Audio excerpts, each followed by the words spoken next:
Welcome to this explainer. Today we're going to impartially unpack a really profound and fascinating text by an author named Xu Feng titled Truth is the Channel of God. What makes this philosophy so captivating is how it takes our deepest desire for personal happiness and links it directly to the pursuit of truth. Throughout this explainer, we're going to focus on one big central theme from the text, the idea that your own inner perception, what you literally feel inside, is the absolute core of your existence, and it's the only real tool you have to find genuine joy.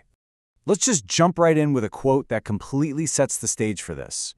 What makes people happy and joyous must be true. What makes them worried and painful must be false.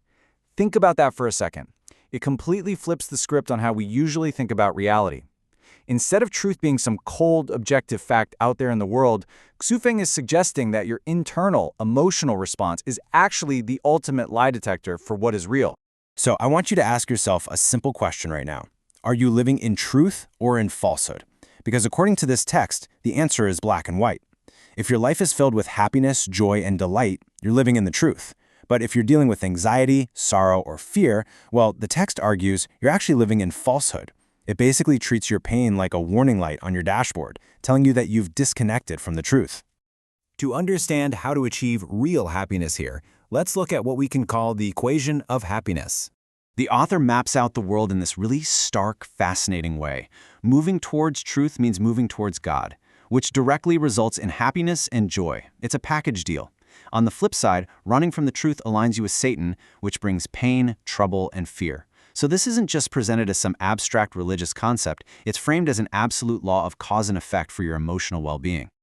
Which brings us to the next big question, escaping the illusions. Because if the formula is really just choose truth and be happy, why is there so much anxiety and sorrow out there? Well, Xu Feng writes, this world is completely shrouded in falsehoods. Everyone lives in them. The premise is that the everyday world we navigate is essentially a giant illusion designed to trick us.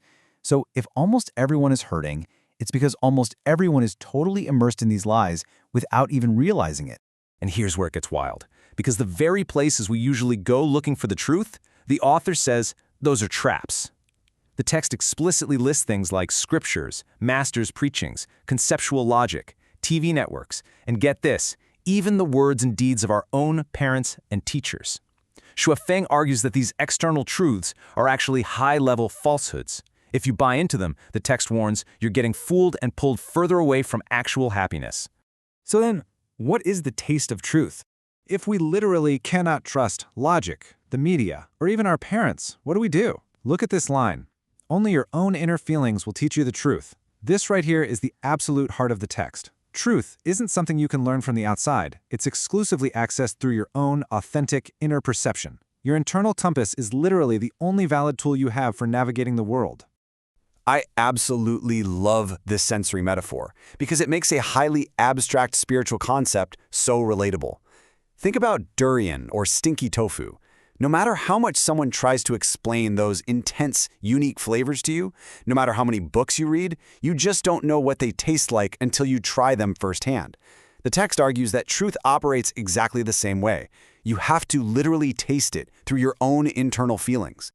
Once we realize that, we have to start breaking free from concepts. To use our inner feelings, we have to totally change how we interact with information. This philosophy has a very negative view of human concepts, defining them as shackles, barriers, and obstacles. Basically, the idea is that the more human-created concepts you cram into your mind, the further you drift from experiential truth. You end up cluttering your brain with external ideas instead of tuning in to what you actually feel. So instead of obsessing over human concepts, which are just mental baggage, the text says we need to look outward to nature. Nature is presented as the revealer of real truth. If you want to learn anything, look at the phenomena in the natural world, because it's the only thing that shows us reality without any human distortion. Now, there is one really fascinating exception to this rule against external learning. While the author tosses out most human concepts, he specifically highlights the words of Jesus Christ, Buddha Shakyamuni, and celestial Lao Tzu. He points to the Bible, the Diamond Sutra, and the Tao Te Ching as the most valuable, direct human revelations to help you find the road to truth. Let's pull this all together and look at the path to freedom. What's the practical roadmap for escaping anxiety and finding joy? Shufeng breaks it down into 3 steps. First, let the greatest creator live in your heart. Second, trust the greatest creator completely. And third, the one that ties it all together. Go forward by following your own feelings and inner driving force. Your inner feelings are the direct channel to divine guidance and personal freedom. Ultimately, it all comes down to radical, unflinching self-honesty. The text advises, do not deceive yourself. Nothing about you has anything to do with others. You literally have to stop kidding yourself and realize that your circumstances, your pain and your happiness are not caused by anyone else. Taking complete internal responsibility is the only way to align with the truth. I want to leave you with this really provocative final thought drawn straight from the text conclusion. If you are still pointing fingers at the outside world, if you still believe your unhappiness is caused by other people, then you must be living in falsehood. You haven't tasted the real truth yet. The path to genuine happiness is entirely an inside job. So, are you ready to stop looking outward and start trusting your own inner perception? Think about that as we wrap up today's explainer.